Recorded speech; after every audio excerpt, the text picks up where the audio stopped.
میں نے ایک نظر چاروں طرف دیکھا، ہر طرف خوف کا عالم تھا۔ جیسے ہی میں نے نماز کی نیت باندھی، مجھے یوں لگا جیسے بہت سے لوگ میرے ارد گرد ناچ رہے ہوں۔ میں نے دھڑکتے دل کے ساتھ سلام پھیرا۔ ایک لمحے کو میرا دل چاہا میں یہاں سے بھاگ جاؤں۔ ڈر کے مارے میری کنپٹیوں سے پسینے نکل رہے تھے۔ اللہ اللہ کر کے نماز مکمل کی اور میں نے گھر کی جانب دوڑ لگا دی۔ مجھے یوں لگ رہا تھا جیسے سارے قبرستان کے مردے قبروں سے نکل کر میرے پیچھے بھاگ رہے ہوں۔ میری رفتار تیز سے تیز تر ہوتی جا رہی تھی۔ گھر کی دہلیز پر قدم رکھتے ہی میں بے ہوش ہو کر گر پڑی۔ میری شادی کو 6 برس ہو گئے تھے، مگر ابھی تک میں اولاد جیسی نعمت سے محروم تھی۔ ساس نندوں کے طعنوں سے تنگ آ گئی تھی۔ دنیا کا کوئی پیر فقیر، کوئی ڈاکٹر، حکیم، دربار وغیرہ نہیں چھوڑا جہاں میں نہ گئی ہوں۔ کچھ دن پہلے مجھے ایک جاننے والی خاتون نے بتایا تھا کہ قبرستان کے قریب جو بیری کا درخت ہے، اس کے نیچے بلا ناغہ ایک ہفتہ مغرب کی نماز ادا کرنے سے دل میں جو منت مراد ہو اللہ کے حکم سے پوری ہوتی ہے۔ اگلے دن مغرب کی اذان سے کچھ دیر پہلے ہی میں وضو کر کے قبرستان کی طرف چل پڑی۔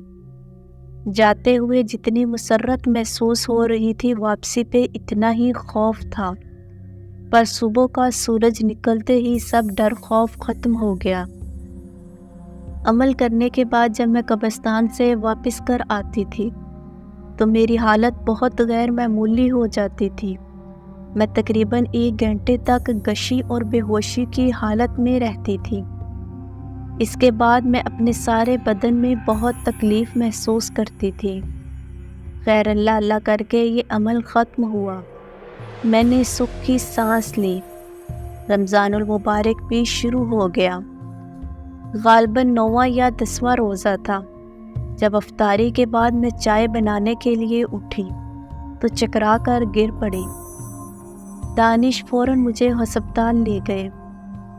ہسپتال والوں نے جو خبر دی اسے سننے کے لیے ایک مدت سے میرے کان ترس رہے تھے۔ دانش بہت خوش تھا۔ میری ساس نے میرا صدقہ دیا، میرا منہ ماتھا چوما۔ میں نے بھی ماں بیٹے سے خوب نخرے اٹھوائے۔ پریگننسی کا 7واں مہینہ چل رہا تھا کہ اچانک میری طبیعت خراب ہو گئی۔ دانش باغم باغ مجھے ہسپتال لے گئے۔ جب مجھے ہوش آیا تو گلابی کمبل میں لپٹی ایک بچی میرے پہلو میں لیٹی ہوئی تھی۔ میں نے محبت سے اس کی طرف دیکھا۔ تبھی دانش اور میری ساس کمرے میں داخل ہوئے۔ ابھی تو 7 ماہ بھی پورے نہیں ہوئے تھے۔ میں نے پریشانی سے دانش کی طرف دیکھتے ہوئے کہا، تمہاری حالت بہت بری تھی۔ ڈاکٹرز کا کہنا تھا جتنی جلدی آپریشن ہو جائے اچھا ہے، ورنہ تمہاری جان کو خطرہ ہو سکتا تھا۔ دانش نے بچی کو محبت سے گود میں اٹھائے ہوئے کہا، اماں یہ ٹھیک تو ہے نا؟ کوئی مسئلہ تو نہیں؟ ارے بالکل ٹھیک ہے، بچی دیکھو ماشاءاللہ سے پورے دنوں کی پیدائش لگتی ہے۔ اسپتال سے تیسرے روز ہمیں چھٹی مل گئی۔ اماں نے پورے محلے میں مٹھائی بانٹی۔ میں نے اس کا نام عبادت رکھا تھا۔ 1واں مہینہ ہوتے ہی میں نے نہا دھو کر نماز ادا کی، دعا مانگی اور جا کر بچی کے چہرے پر پھونک مار دی۔ وہ یکدم ہڑبڑا کے رونے لگی۔ اماں تیزی سے کمرے میں آئی۔ انہوں نے بچی کو سینے سے لگا کر تھپکا تو کچھ دیر بعد وہ پھر سو گئی۔ رات کا جانے کون سا پہر تھا، جب مجھے عبادت کے رونے کی آواز آئی تو میں تیزی سے اٹھ کر بیٹھ گئی تاکہ عبادت کو دودھ پلا سکوں۔ میں نے جیسے ہی عبادت کو اٹھانے کے لیے ہاتھ بڑھائے، مجھے حیرت کا شدید جھٹکا لگا۔ عبادت پرسکون انداز میں سو رہی تھی، تو پھر رو کون رہا تھا؟ میں نے گڑبڑا کر ادھر ادھر دیکھا۔ رونے کی آواز مسلسل بڑھتی جا رہی تھی اور میرا دل سکڑتا جا رہا تھا۔ میں نے دانش کو آواز دینا چاہی، مگر آواز میرے حلق میں ہی پھنس کر رہ گئی۔ تبھی عبادت کسمسائی تو یکا یک رونے کی آواز بند ہو گئی۔ میں خوف سے سانس بند کیے ادھر ادھر دیکھتی رہی۔ ساری رات میں نے کانٹوں پر گزاری۔ اس واقعے کو ابھی زیادہ دن نہیں ہوئے تھے کہ میں ڈرائنگ روم میں بیٹھی کشنز کے کور چینج کر رہی تھی۔ میں نے محسوس کیا جیسے میرے ارد گرد کوئی ہے۔ میں نے پلٹ کر دیکھا تو حیران رہ گئی۔ کمبل میں لیٹی عبادت مجھے غور سے گور رہی تھی۔ اس کی آنکھیں معمول سے کچھ زیادہ ہی بڑی تھیں۔ میرے ہاتھ لرزنے لگے۔ خوف کے مارے مجھے اپنا سانس بند ہوتا محسوس ہوا۔ تب بھی عبادت کے منہ سے گراہٹ نما آواز نکلی۔ میں سانس روکے ہی ڈرائنگ روم سے باہر کی طرف بھاگی۔ میرا سر سامنے لگے پلر سے ٹکرایا اور میں لہرا کر نیچے جا گری۔ جب میری آنکھ کھلی تو میں بیڈ پر لیٹی تھی۔ اماں پاس ہی گود میں عبادت کو اٹھائے بیٹھی تھی۔ ایک بار پھر وہی منظر میری آنکھوں کے سامنے گھوم گیا۔ میں نے خوفزدہ نظروں سے عبادت کی طرف دیکھا۔ وہ زمانے بھر کی معصومیت چہرے پر سجائے مزے سے دادی کی گود میں لیٹی ہوئی تھی۔ میں نے ڈر کر آنکھیں بند کر لی اور زور زور سے چیخنے لگی۔ دانش نے فوراً پیر صاحب کا نمبر ملایا۔ وہ مجھے دم کرنے لگی۔ جب مجھے ہوش آیا تو اماں نے روتے ہوئے میری پیشانی چومی۔ دانش بولا، میں تو یہ سوچ رہا ہوں یہ اس بچے کو کیسے سنبھالے گی جو اس کی کوکھ میں پل رہا ہے۔ میں ٹکر ٹکر ماں بیٹے کی صورت دیکھتی رہی۔ میں اپنے جسم کے بدلتے خد و خال کو باغور دیکھتی رہی۔ جیسے جیسے میرا پیٹ پھول رہا تھا، مجھے لگتا تھا جیسے عبادت کا سر چپکا ہو۔ میں زور زور سے پیٹنے لگتی۔ اماں اونچی آواز میں آیت الکرسی کا ورد کرتی۔ آخر ڈیلیوری کا دن بھی آن پہنچا۔ شدید تکلیف کے بعد اللہ تعالیٰ نے مجھے جڑواں بیٹوں سے نوازا۔ ان کی معصوم صورتیں دیکھ کر نہ جانے کیوں مجھے رونا آ گیا۔ ہسپتال میں 3 دن بہت سکون سے گزرے۔ ان 3 دنوں میں صرف دانش ہی میرے پاس رہے۔ اماں تو بچے دیکھ کر چلی گئی تھی۔ خوشی کی بات یہ تھی کہ اماں عبادت کو لے کر نہیں آئی تھی اور نہ ہی خود دوبارہ آئی تھی۔ میں 5 سال بعد سکون سے سوئی تھی۔ 5 دن بعد ہم گھر واپس آئیں۔ گھر کی دہلیز پر ہی مجھے عبادت اماں کے ساتھ کھڑی نظر آئی۔ میرے قدم بھاری ہو گئے۔ دانش کے سہارے میں دھیرے دھیرے چلتی ہوئی اپنے کمرے میں آ گئی۔ میں حیران تھی کہ آج عبادت میری طرف کیوں نہیں دیکھ رہی۔ تبھی بچوں کے رونے کی آواز آئی۔ میں نے جھٹکے سے سر اٹھا کر دیکھا تو عبادت بچوں پر جھکی ہوئی تھی۔ مجھے اپنا جسم بے جان ہوتا ہوا محسوس ہوا۔ اس بات نے مجھے پہلے سے کہیں زیادہ پریشان کر دیا تھا کہ اب میری جگہ میرے بیٹے عبادت کے نشانے پر تھے۔ میں اسے گھر سے نکالنے کی تراکیب سوچنے لگی۔ اس وقت میرے ذہن سے یہ بات نکل چکی تھی کہ عبادت کو میں نے ہی جنم دیا ہے۔ بہت زور کی آندھی چل رہی تھی۔ دانش ابھی تک گھر نہیں آئے تھے۔ میں نے اماں کے کمرے میں جھانکا تو وہ نماز پڑھ رہی تھی اور پاس ہی عبادت کھیر رہی تھی۔ میں نے سر کے اشارے سے عبادت کو بلایا۔ پہلے تو وہ گھورتی رہی، پھر میرے پاس آ گئی۔ میں نے ہمت کر کے اس کا ہاتھ پکڑا اور کھینچتی ہوئی باہر لے گئی۔ میں نے تیزی سے اسے دروازے سے باہر دھکیلا۔ اس سے پہلے میں کنڈی لگاتی۔ تمہاری اتنی جرأت، کوئی زور سے دھارا۔ میں کنڈی لگائے بنا ہی بھاگتے ہوئے اپنے کمرے میں آ گئی۔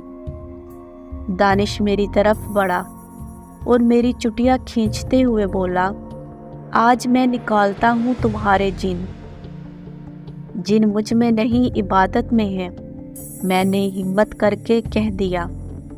دانش نے حیرانگی سے میری طرف دیکھا اور بولا، کیا کہا؟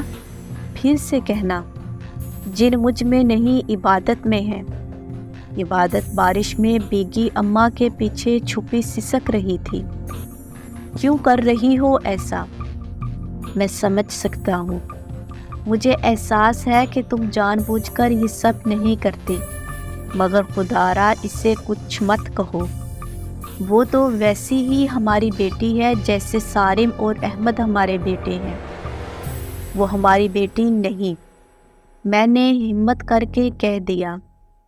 مجھے اپنا سر چکراتا ہوا محسوس ہوا۔ میں سب بتانا چاہتی تھی دانش کو، مگر میری زبان اکڑ گئی۔ میں صحن میں بیٹھی دھوپ سیک رہی تھی کہ اچانک بچوں کے رونے کی آواز آئی۔ میں دوڑ کر کمرے میں گئی۔ میں نے دیکھا پاس ہی عبادت کھڑی ہے اور میرے دونوں بیٹے ہوا میں کلا بازیاں کھا رہے ہیں۔ میں بھوکی شیرنی کی طرح عبادت پر جھپٹی اور اسے پیٹ ڈالا۔ اماں نے آ کر مجھ سے عبادت کو چھڑوایا۔ کیوں بچی کو مار رہی ہو؟ پاگل ہو گئی ہو؟ اماں ذرا دیکھے میرے بیٹوں کو ہوا میں کلا بازیاں کھاتے ہوئے، پر وہ تو سو رہے ہیں۔ یہ دیکھو۔ میں یہ دیکھ کر حیران رہ گئی کہ بچے واقعی سکون سے سو رہے تھے۔ اگلے دن دانش نے مجھے اپنے ساتھ باہر چلنے کے لیے کہا۔ اپنے تینوں بچے گھر میں اماں کے پاس چھوڑ کر میں بے دلی سے دانش کے ساتھ چلی آئی۔ دانش مجھے ایک آستانہ میں لے گئے جہاں اکا دکا شخص بیٹھے تھے۔ ایک شخص جس نے سبز رنگ کا سوٹ پہنا ہوا تھا۔ دانش نے پاس جا کر اس سے مصافحہ کیا اور اس کے سامنے بیٹھ گیا۔ میں بھی چپکے سے دانش کے برابر اس نوجوان کے سامنے بیٹھ گئی۔ اس نے آنکھیں بند کی، منہ ہی منہ میں کچھ بڑبڑایا اور پھر آنکھیں کھول کر بولا، آپ کے 3 بچے ہیں نا؟ ایک بیٹی اور 2 بیٹے؟ جی جی سائیں۔ دانش نے اپنی حیرت پر قابو پاتے ہوئے تیزی سے ہاں میں سر ہلایا۔ اپنی بیٹی کا نام فاطمہ رکھو۔ جی جی ٹھیک ہو گیا سائیں، جو حکم۔ آپ کی گھر والی پر وزن ہے؟ کیسا وزن؟ دانش نے نہ سمجھی سے اس نوجوان کی طرف دیکھتے ہوئے پوچھا۔ تمہارے گھر کے قریب قبرستان ہے نا؟ قبرستان میں موجود بیری؟ جی سائیں، لیکن میری بیوی کبھی قبرستان نہیں گئی۔ دانش نے ان کی بات پوری ہونے سے پہلے مضبوط لہجے میں کہا۔ لمحے بھر کو اس نوجوان کی آنکھیں سرخ ہوئیں۔ اس نے دوبارہ آنکھیں بند کی، منہ ہی منہ میں کچھ پڑا اور مجھ پر پھونک مار دی۔ اس سے پہلے کہ وہ نوجوان آنکھیں کھولتا، میں نے ساری حقیقت کھول کر بیان کر دی۔